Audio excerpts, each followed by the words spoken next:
Yo, what does welcome back to Reviews with Jake, where I just got done watching Dune. Dune is based upon a very acclaimed sci-fi novel series in which we have a noble family that is placed in charge of protecting the galaxy's most valuable resource. And from there, lots of space politics ensue. A little late, sure, but I said I'd check it out if I found some time, and guess what I found? I already dove into why I procrastinated so much on this one. It came out while I was on vacation, and the weeks that followed vacation were really busy ones in the theater with movies I'd much rather watch than this one. I probably would have tried a lot harder to squeeze it in there if I gave a single damn about Dune. I've never read the books. I got about 20 minutes through the David Lynch film before I said, nah, and turned it off. I learned very quickly why so many people have deemed this franchise, this novel, this story as unfilmable over the years because it is complex and dense as all hell. But it's got a hell of a following and it could be visually really cool in the right hands. And that is exactly what we have in this film with Denis Villeneuve, a director that has given us so many stunning pictures over the years. I knew that if there was one thing that I could bank on enjoying about this film, it would be the visuals, which is why I was pained to watch this movie not in theaters. I wanted to, I knew it would amplify the experience that much more, but time was of the essence. Plus, for a 2.5 hour movie that I knew was going to be extremely plotty, yeah, I wanted pause and privileges. But even though I watched this film on a screen the fraction of the recommended size, I still found it very appealing visually. I mean, with a story like this, space, different planets with different terrains, eccentric characters, strange creatures, giant worms, everything has to look good. In fact, the scene that made me turn off the 1984 David Lynch version of the film was that little sparring session between Paul and Gurney really early on in the film. The 1984 effects just made me laugh. Don't get me wrong, I respect the hell out of my roots. I've sat through a lot more outdated animation than that for the sake of nostalgia.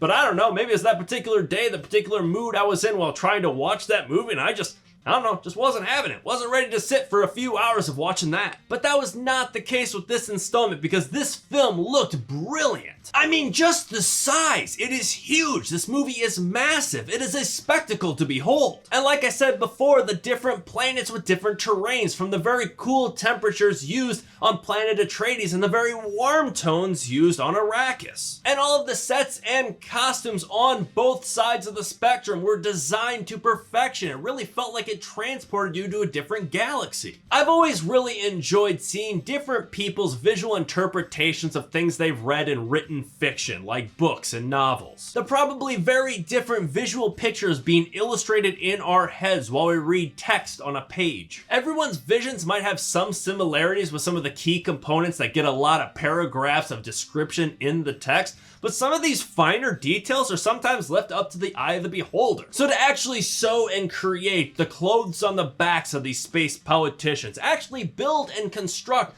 the walls that these conversations happen within. It ultimately lets really talented designers run wild, take liberties, don't overlook any details, really take us to all of these different worlds. And I really feel like both the costume and set designers alike did an awesome job with this film, with those finer intricacies, those finer minute details that many would overlook, be like, no, who's gonna look at that? They looked at that and they gave it all the attention that it deserved. And every single person in this stacked ass cast also brought it. I mean, this isn't a movie where a lot of things happen. There isn't a lot of action, so it's not like all these really talented actors were just like tagged in and put a stunt person in to eat up some runtime. Nope, not at all. This movie is a lot of talking, a lot of politics, so all of these really talented actors and actresses had to bring it, and they did. I was gonna dish out names, but much like Eternals last week, I'm not gonna do that. Check out IMDb. It is insane, and they all did good. However, as I mentioned before, this movie is a lot of talking, and that leads me to the cons. This is a 2.5 hour plus film, and man, you feel the weight of that runtime. I checked the time when something actually started happening, something that remotely resembled having a pulse, and it was about a solid hour into the movie. And it's not like it picked up after that. There are like 3 or 4 action sequences in this film, and that is about it. Like I said before, this is a really big space politics show. It's like a Game of Thrones level of world building and character webbing. But the issue in comparing the two is that Game of Thrones got a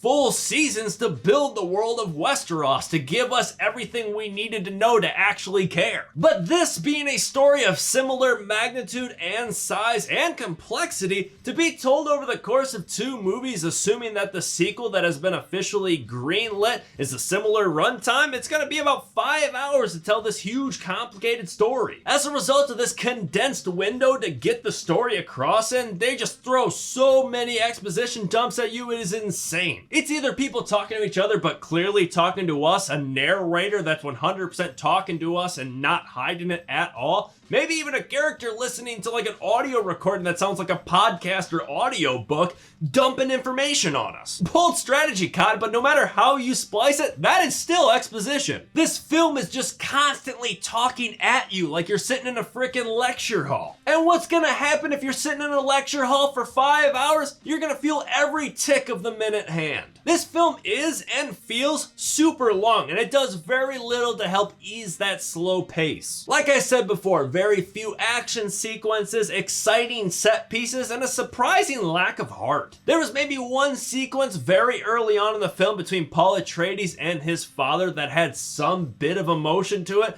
but outside of that, I felt nothing during all of these very dry exchanges. I also didn't really feel much toward the soundtrack of the film, which a lot of people have been praising, but I don't know, I didn't really like it. Personally, I found it a rare miss from the legendary Hans Zimmer. I found the soundtrack kind of obnoxious and distracting. You're just sitting there listening to a conversation, you're engaged, you're trying to soak it in, process all of the information. All of a sudden you start hearing someone screaming in the background. I mean, you can't tell me that that's not distracting as all hell. All in all, this is yet another movie that I definitely appreciated a lot more than I enjoyed. It is a spectacle that I definitely am glad that I experienced once. That being said, I do not see myself ever watching it again. Not even to get refreshed and primed for the sequel when it comes out in a few years. I know me, I know I'm gonna look at that runtime and see that and be like, nope, not doing it. I know for a fact I'm gonna just look at the Wikipedia page to get the Spark Notes version of the film before I see the second one. I think